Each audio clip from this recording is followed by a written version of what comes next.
Benvenuti a questa puntata speciale di Frame dedicata al mondo del Giappone. Insieme vedremo come il Giappone si comporta nei confronti del divertimento elettronico e digitale. Iniziando da una rivista famosissima, settimanale unica al mondo, che si occupa proprio di divertimento elettronico, ovvero Famitsu.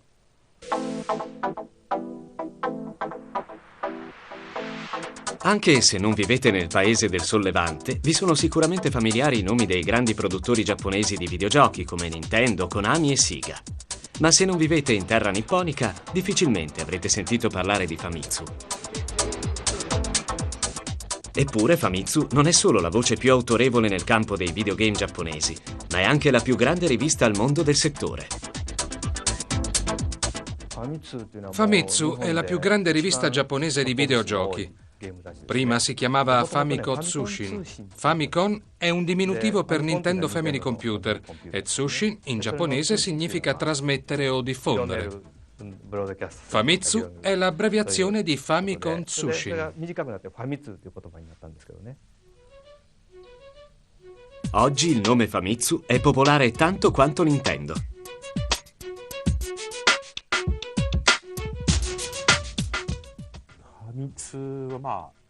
Famitsu è una rivista settimanale conosciuta non solo in Giappone, ma anche a livello internazionale. Credo che sia l'unico settimanale di videogiochi in tutto il mondo. Vendiamo 800.000 copie alla settimana, più di qualsiasi altra rivista specializzata del settore. Su Famitsu si trovano le informazioni più dettagliate sul mondo dei videogiochi.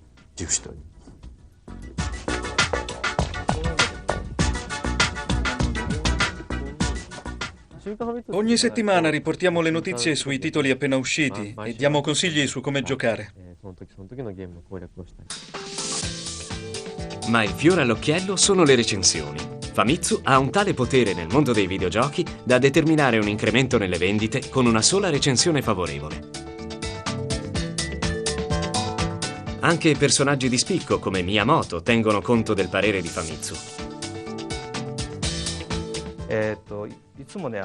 Nella rivista c'è una sezione chiamata Cross Review, in cui 4 specialisti recensiscono e valutano i videogiochi appena usciti. Famitsu ha un enorme potere sul mercato. Per questo i creatori sono impazienti di leggere i commenti espressi. Loro sanno che influenzeranno le vendite. Io stesso ho appeso alle pareti dell'ufficio i ritagli di giornale con le recensioni dei miei giochi.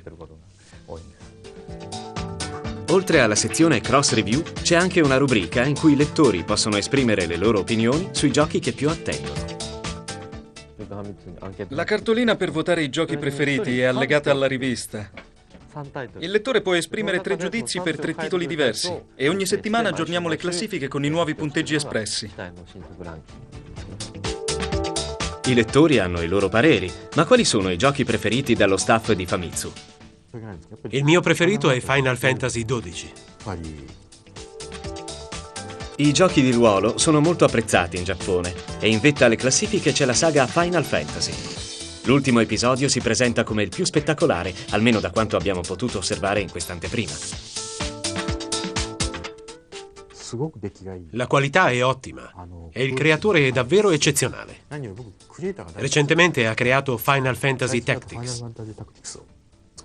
Il suo nome è Matsuno e io lo considero un vero e proprio genio. Sono convinto che riuscirà a creare un nuovo mondo Final Fantasy. Anche il signor Kato preferisce un gioco di ruolo. Se parliamo di un gioco di successo, mi aspetto molto da True Fantasy Live Online, un gioco di ruolo online su Xbox. Sono davvero impaziente. Strano che un giapponese prediliga un titolo come questo. Vedremo se Famitsu continuerà a sostenere Xbox, malgrado le vendite deludenti sul mercato nipponico.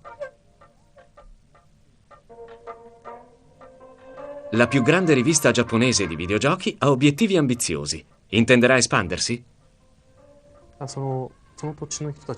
Ogni paese ha un background diverso. Sarebbe bello poter trovare partner all'estero per esportare e vendere la nostra rivista in tutto il mondo. Abbiamo in mente molti progetti per Famitsu.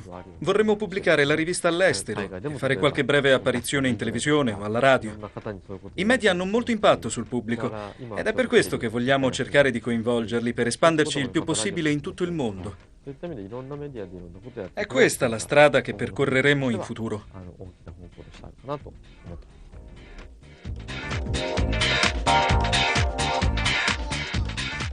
Visto il successo riscosso in Giappone, l'influenza di Famitsu non tarderà a diffondersi. Sappiamo che i giapponesi hanno una morale piuttosto rigida e quindi giochi considerati particolarmente violenti sono stati vietati. Ma le cose stanno cambiando e la dimostrazione ce la dà GTA, un gioco che ultimamente ha venduto molto bene. GTA, Grand Theft Auto, è una delle serie più famose, con oltre 25 milioni di copie vendute in tutto il mondo. Ma è anche una delle più controverse. GTA 3 è uscito nel 2001 negli Stati Uniti e in Europa, ma in Giappone è una novità. Prima del lancio, Shigeru Miyamoto, figura di spicco nell'industria dei videogiochi, nutriva qualche riserva.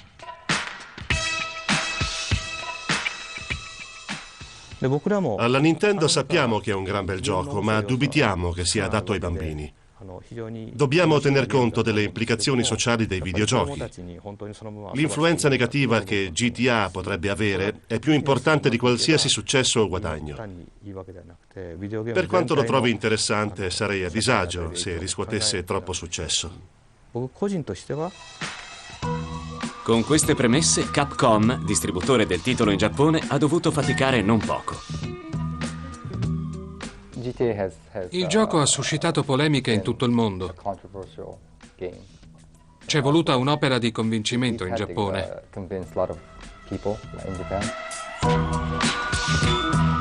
Fino a poco tempo fa, in Giappone, non esisteva un criterio di valutazione per impedire che i giochi per adulti venissero venduti ai bambini.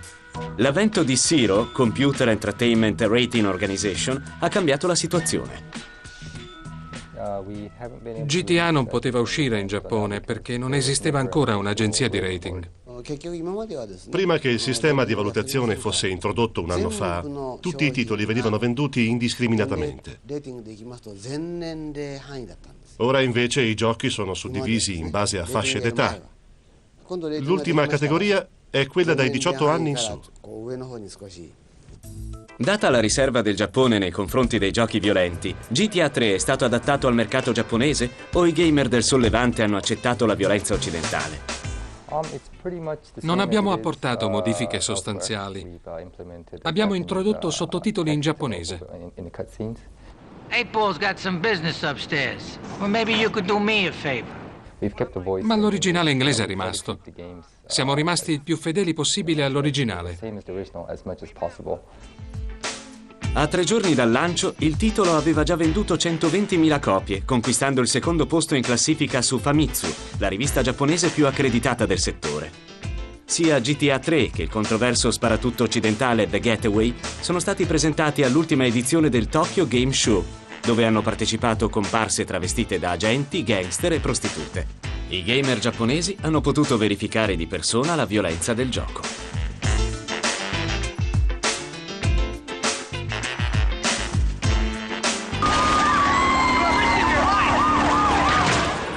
Sono i giocatori che devono giudicare. La censura non è necessaria. È divertente investire la gente. È giusto che i minorenni non possano giocarci. È divertente picchiare e uccidere i passanti. E ti pagano pure. Ora che GTA 3 ha sfondato in Giappone, l'industria intende sfruttare l'interesse verso i titoli occidentali. Stiamo cercando di importare i migliori giochi occidentali perché abbiano successo anche qui. GTA ha avuto molto successo e il numero di giapponesi che apprezzano i giochi occidentali cresce. Sono sempre più i fan che li trovano divertenti. Siamo destinati a vedere sempre più titoli stranieri in Giappone. Nonostante l'opinione dei grandi nomi giapponesi, sembra che il sollevante stia sviluppando una passione per lo splatter occidentale. Ma i giapponesi non giocano soltanto con PC e console, sono anche grandi frequentatori di sale giochi, soprattutto prima o dopo le ore di ufficio. Con una popolazione di oltre 20 milioni, Tokyo può essere definita caotica e lo è ancora di più nel distretto di Shibuya. Questo è il regno di gadget, games e sale giochi. Da mattina a sera qui domina l'azione. Apriamo alle 10. Anche se hanno da fare, la gente comincia a fare la coda dalle 6 del mattino. Con le loro luci scintillanti, le sale giochi funzionano da specchietto per le allodole di tutte le età. Il nostro target sono gli adolescenti e i giovani intorno ai 30 anni. I nostri clienti hanno questa età. Comunque non è solo una questione di giochi. A quanto pare questi posti sono perfetti per fare nuove conoscenze. Faccio l'impiegato e frequento la sala giochi con i colleghi. Così siamo diventati amici. A quanto pare, infatti, più che per 3D, realtà virtuale e sparatutto interattivi, sembra che i giapponesi vadano matti per Mini.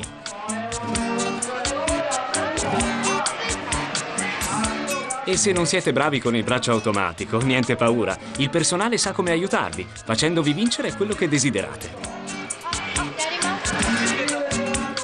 Se credevate che questi luoghi fossero frequentati solo da ragazzi single, date un'occhiata. A Tokyo ci vanno tutti.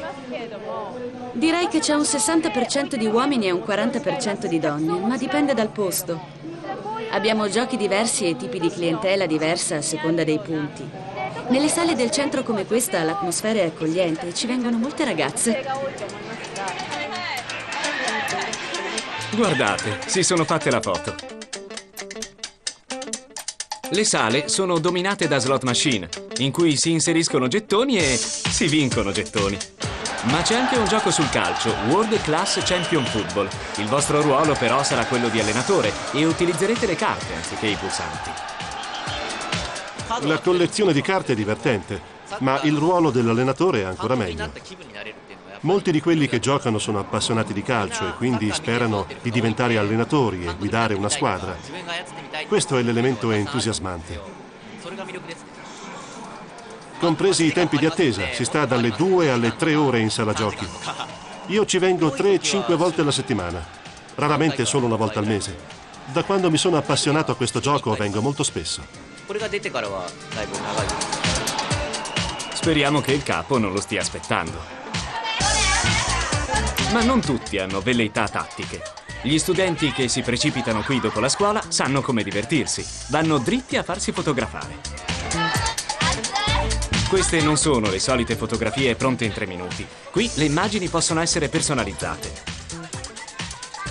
Questo non si scrive in un luogo pubblico. Quale modo migliore per ricordarsi delle compagne di scuola? Esclusa la cocca del professore che viene eliminata. Forse questi uomini con la maschera d'oro che ballano e cantano il rap non sono quello che ci si aspetta da una sala giochi high-tech. Sarà per questo che molti preferiscono giocare a casa? E continuiamo a parlare di divertimento elettronico. Dovete sapere che ogni anno a Tokyo si svolge una fiera particolarmente importante in questo senso. Si chiama Tokyo Game Show.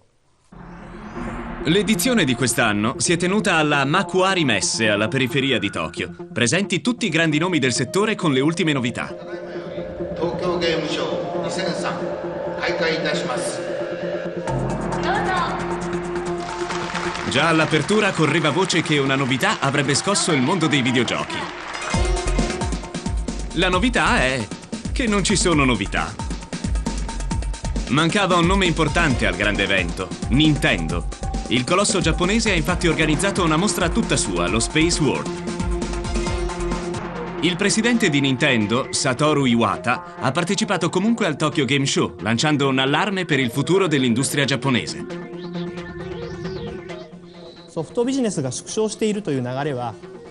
Lo scorso anno è crollato sia il mercato dell'hardware che quello del software.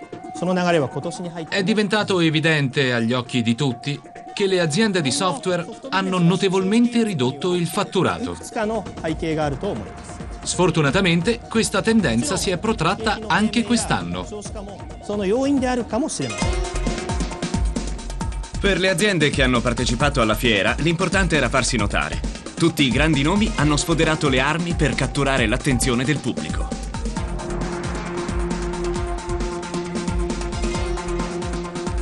Le più importanti etichette giapponesi erano raggruppate in un unico padiglione, mentre Microsoft è stata relegata in un salone secondario. Secondo alcuni esperti, questo è l'effetto del mancato successo di Xbox in Giappone.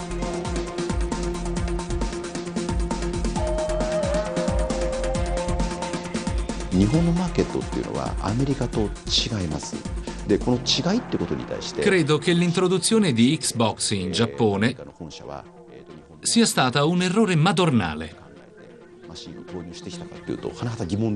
Non lo dico solo in riferimento alla scarsa importanza che ha assunto al game show. La presentazione e la distribuzione in Giappone sono state un fiasco fin dall'inizio.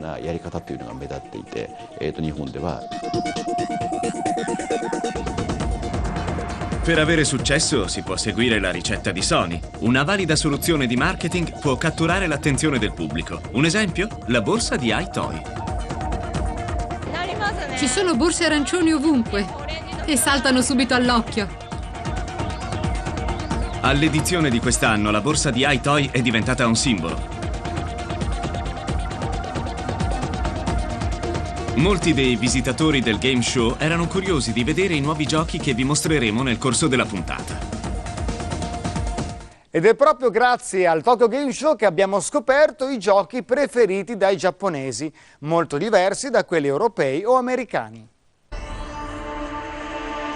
L'evento ha attirato oltre 150.000 visitatori, tra cui fan incalliti e famiglie di curiosi. Ma tutti ci sono andati per lo stesso motivo: i giochi.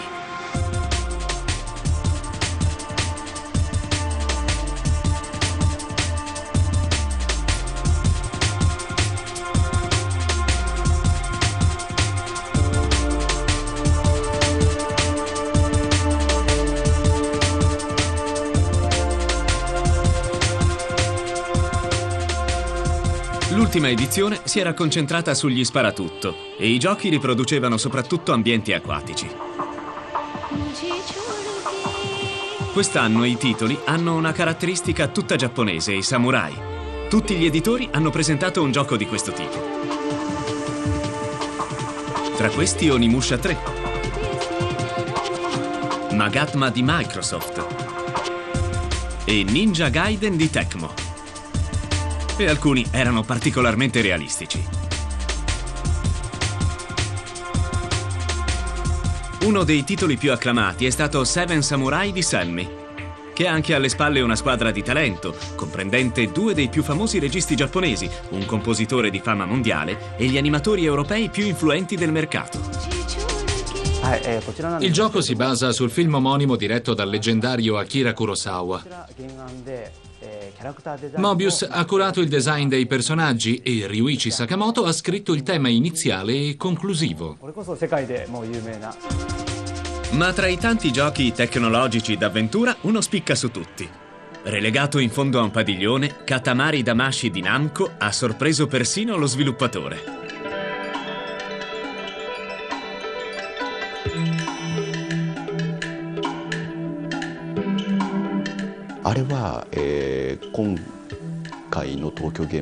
Se all'edizione di quest'anno avessi dovuto scegliere un progetto in veste di giudice, senza pensare alle vendite o alla mentalità dell'utente, ma per favorire solo l'industria, avrei optato per Katamari Damacy, ne sono sicuro.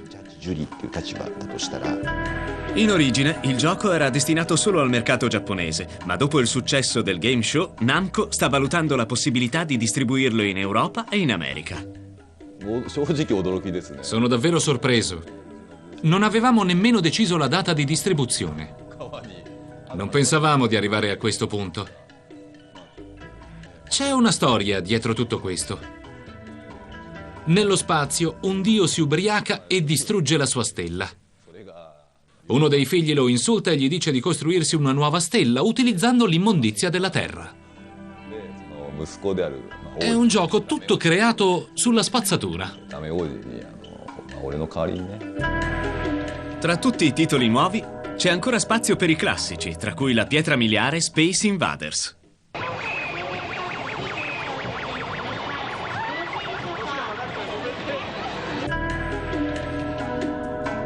Come al solito, i produttori hanno attirato l'attenzione dei consumatori con belle ragazze, ma anche con stravaganti travestimenti. Quelli però che hanno catturato maggiormente l'attenzione sono quelli della comunità degli artisti cosplay, composta da gamer talmente appassionati da vestirsi come i protagonisti. Questo si è visto al Tokyo Game Show 2003. Nessuna grande novità, ma tante chicche e qualche nuovo gioco esplosivo. Tra i giochi importati dal Giappone che sono arrivati anche in Italia e in Europa e hanno avuto un grandissimo successo, sicuramente ricordate il karaoke, e che se in Italia non ha più grande seguito, in Giappone invece continua a vivere alla grande. Vediamo. Potenziali idoli del pop, attenzione, gli altri si tappino le orecchie. Konami ha trasformato la PS2 in una karaoke machine con il suo ultimo titolo Karaoke Revolution.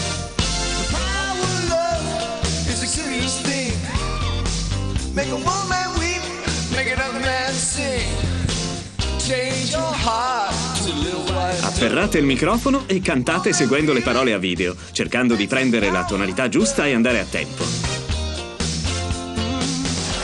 Potrete scegliere tra 35 successi da hit parade, andando dal rock al soul. C'è spazio per tutti i gusti musicali. Il comparto audio è un tripudio e i brani identici a quelli originali. La base vi aiuterà, anche se starà a voi seguirla.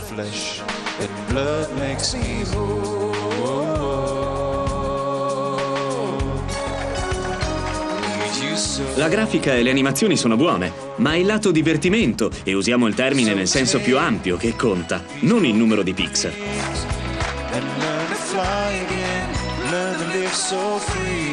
Le modalità di gioco sono 3: karaoke, arcade e showtime. Vi faranno passare da semplice cantante di piano bar a idolo delle folle.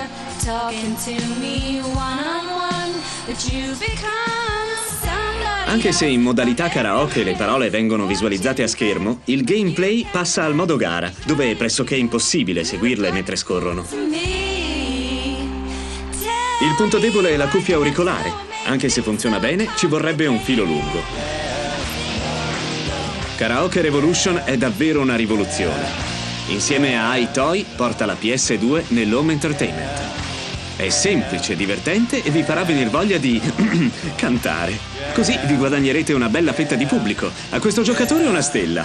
A Karaoke Revolution 4 stelle.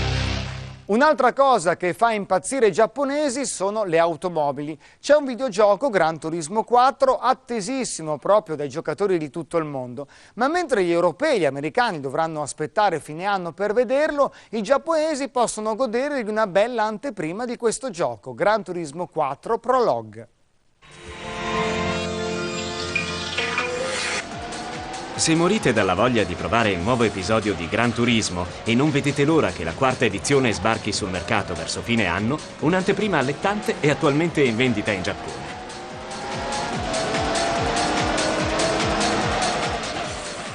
Gran Turismo 4 Prologue presenta le principali modalità di guida, le auto e i tracciati protagonisti della tanto attesa versione integrale targata Polyphony Digital.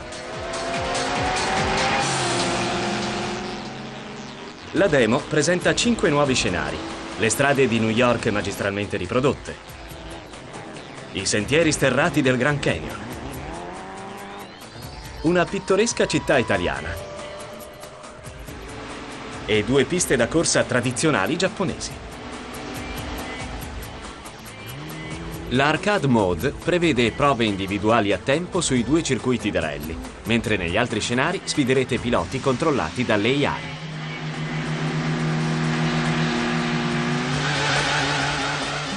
Per migliorare le vostre capacità al volante, Prologue presenta una Mode School per affinare la tecnica di guida.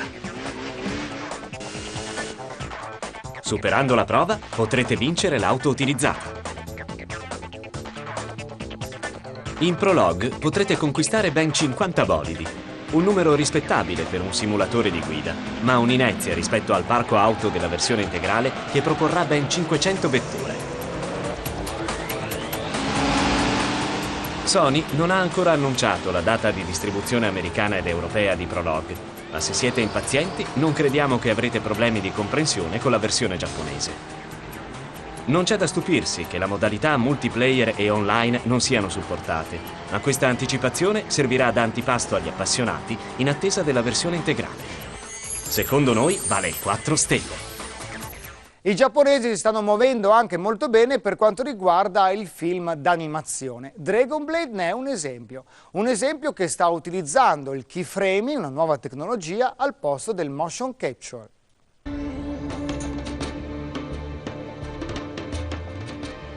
La DCDC, società d'animazione di Hong Kong, spera di aprirsi la strada del cinema con Dragon Blade, la nuova pellicola realizzata con animazione computerizzata.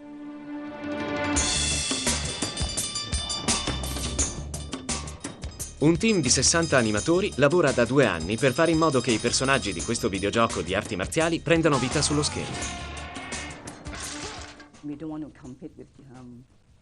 Non vogliamo competere con i colossi di Hollywood come Pixar o DreamWorks. Vogliamo solo fare qualcosa di unico e insolito.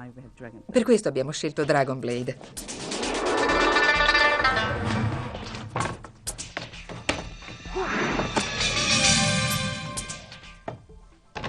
È il primo film con grafica computerizzata in Hong Kong e forse in tutta l'Asia.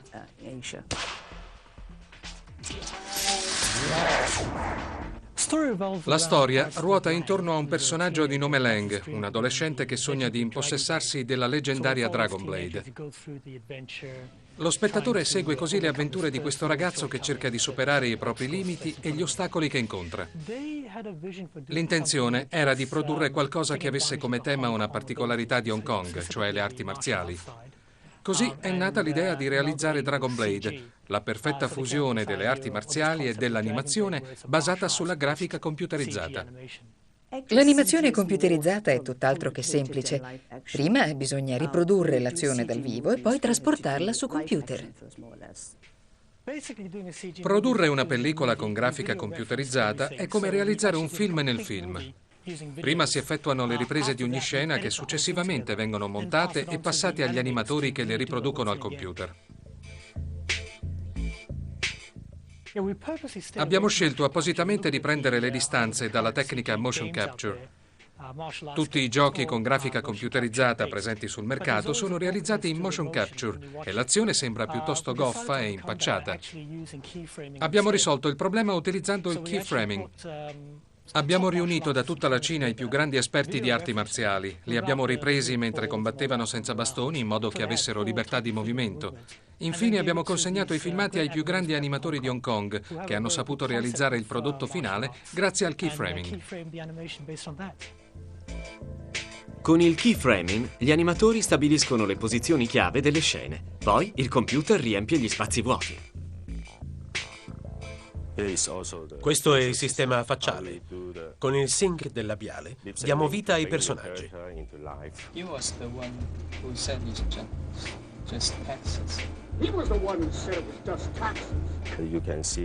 Come potete vedere, riusciamo a controllare perfettamente il viso del personaggio, i movimenti delle sopracciglia e della bocca e le diverse espressioni facciali. Contrariamente alla tendenza del momento di trasformare i giochi in film, la DCDC ha in mente di fare della pellicola un videogame. Stiamo realizzando un franchise con Dragon Blade. Mettiamola così, è un film sulle arti marziali. Sarà perfetto come videogioco. È un periodo particolarmente proficuo per questo genere di attività. Molta gente è coinvolta nel settore, soprattutto a Hong Kong, dove è la prima volta che si produce un film con grafica computerizzata. Senza contare che questa città è il set ideale per un film sulle arti marziali. Vogliamo dare un'immagine diversa e più autentica di questa disciplina rispetto ad altre pellicole.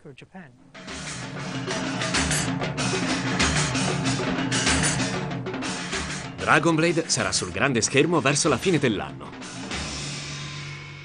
Ma i giapponesi hanno anche inventato personaggi molto famosi, iniziando dall'idraulico Mario, protagonista di tantissimi videogiochi. Tanto famoso che a Hollywood gli hanno dedicato una statua di cera. Mario è la prima icona nata dai videogiochi ammessa al Museo delle Cere di Hollywood.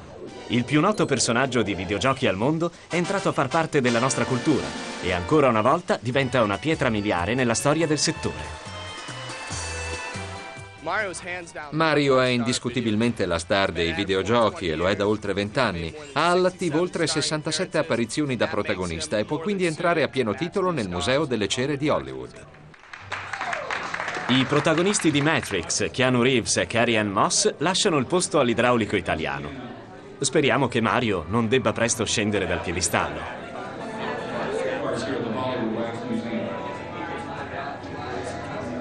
Ed è tutto per questa puntata speciale dedicata al Giappone. Io vi aspetto alla prossima puntata di Frame.